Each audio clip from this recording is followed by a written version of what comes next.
E vamos lá fazer mais uma questão de física, a questão da IFAL 2010, questão de número 5, que diz o seguinte. A figura a seguir mostra um plano inclinado de um ângulo θ sobre a qual é abandonado um bloco de massa m a partir do repouso. Presa à base do plano inclinado existe uma mola de constante elástica K e massa desprezível, cuja extremidade livre está inicialmente a uma distância L do bloco. À medida que o bloco desce o plano, observa-se a existência de um coeficiente de atrito cinético μ entre eles.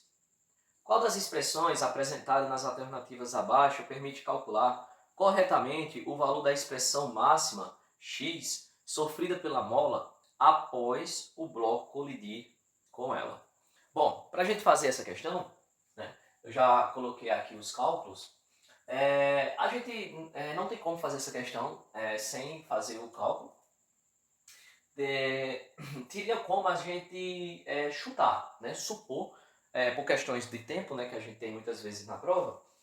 Por exemplo, a letra B e a letra D, a gente poderia descartar essas alternativas baseado naquilo que eu expliquei no vídeo passado, quando a gente lembra, né, de que a força de atrito é o coeficiente de atrito multiplicado pela normal, né? Essa normal a gente tem que é mg vezes o cosseno do ângulo. Então aqui na força de atrito nós vamos ter o coeficiente de atrito junto com o cosseno do ângulo, né? Quando a gente está falando sobre a força de atrito. E aí a gente observa aqui, por exemplo, na letra B, que o coeficiente de atrito está junto com o seno do ângulo, então não é.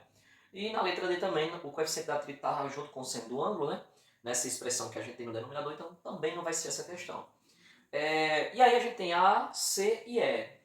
No caso aqui a gente ficaria, né, tendencioso a marcar a letra E, que é a alternativa correta, a gente vai mostrar os cálculos, justamente porque se a gente lembrar, né, que a energia potencial elástica é dada por essa equação aqui, né, kx² dividido por 2.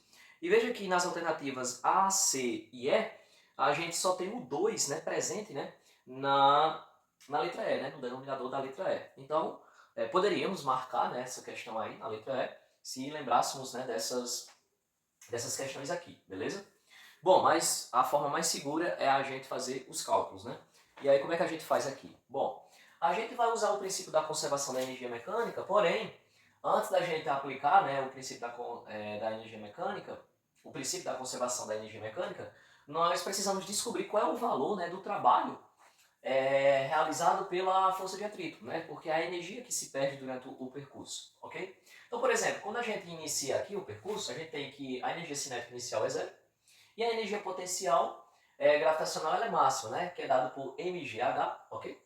E aí, quando a gente considera esse triângulo aqui em preto, né, que eu coloquei com linhas pontilhadas, porque aqui eu já estou considerando, né, o bloco aqui embaixo e ele comprimindo a mola, a gente tem que, bom, considerando esse aqui, o seno desse ângulo θ vai ser o cateto oposto dividido pela hipotenusa, que é h dividido por L mais x.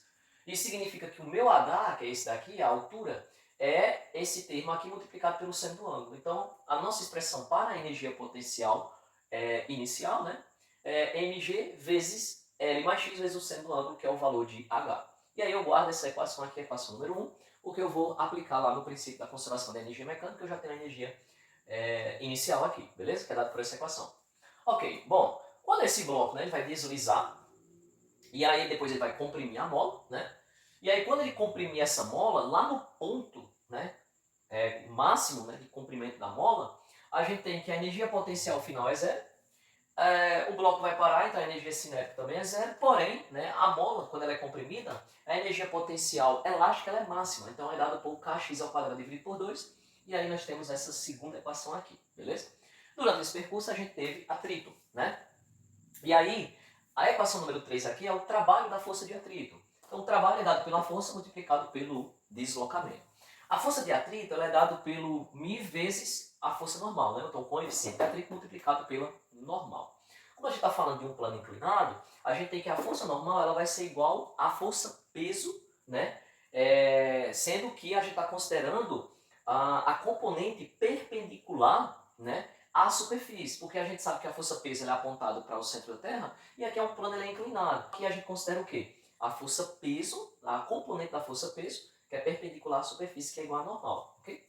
Então, Então, isso significa que, por exemplo, né, nós temos esse ponto aqui, que seria no caso o nosso bloco, né, fazendo nosso diagrama de força. Força normal aqui, que é perpendicular à superfície. A força peso é apontada para o centro da Terra. Então, a gente tem aqui, né, que a 180 graus da força normal, nós temos a componente Px, já que esse Px aqui faz o ângulo, que eu estou colocando aqui como ângulo θ, com a força peso, beleza? Se é Px, então aqui vai ser o cosseno, né? Então, a gente tem que esse Px aqui, ele vai ser, no caso aqui fazendo o triângulo retângulo, né? No caso aqui vai ser a nossa hipotenusa, P multiplicado pelo cosseno do ângulo, né? Esse vai ser o valor dessa nossa componente.